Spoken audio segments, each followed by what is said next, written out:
Hi, இன்றைக்கி ராகவி சமையலில் நம்ம கொள்ளு வச்சு இட்லி பொடி எப்படி செய்யலான்னு பார்க்கலாம் வாங்க.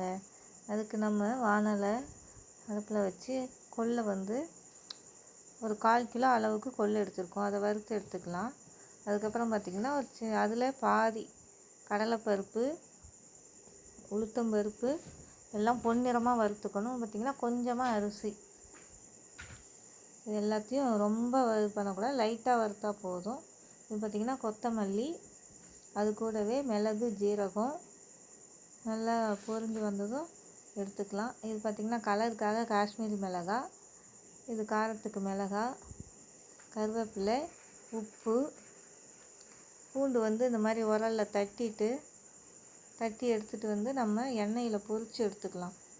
சரிங்களா? லைட்டாக வானலில் எண்ணெய் விட்டு பெருங்காயத்தையும் இதே மாதிரி நம்ம எண்ணெயில் பொரித்து எடுத்துக்கலாம். பூண்டு நம்ம எண்ணெயில் பொரிக்கிறோம். நல்லா பொரிஞ்சு வந்ததும் எல்லாத்தையும் ஒன்றா எடுத்து நல்லா சூடு ஆற வச்சு மிளகாய் கோம்போடு வறுத்துக்கோங்க. அரைக்கும்போது அதனுடைய காம்பெல்லாம் கிள்ளிட்டு எல்லாத்தையும் ஒன்றா சேர்த்து நல்லா மிக்சியில் போட்டு நல்லா கொரப்பாக அரைச்சிக்கோங்க. ரொம்ப நைஸாக அரைக்கக்கூடாது. இட்லி பொடி கொஞ்சம் கொரப்பாக இருந்தால் தான் நல்லா டேஸ்ட்டாக இருக்கும். எல்லாமே நம்ம இப்போது நல்லா ஆற வச்சு இப்போ மிக்சியில் போட்டு அரைக்கலாம். அரைச்சி நல்லா பவுடர் ஆக்கிக்கோங்க. சரிங்களா? இப்போ நல்லா நைஸாக வந்துச்சு. ஒரு மாதிரி ரொம்ப இதுவாக இருந்தால் நீங்கள் ரவை ஜல்லடையில் போட்டு சலித்து எடுத்துக்கோங்க, கரெக்டாக வந்துடும்.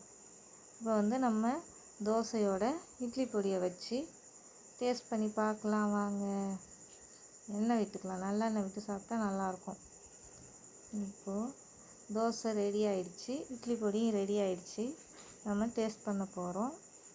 சரிங்களா? டேஸ்ட் பண்ணி ரொம்ப நல்லாயிருக்கு. தேங்க்யூ.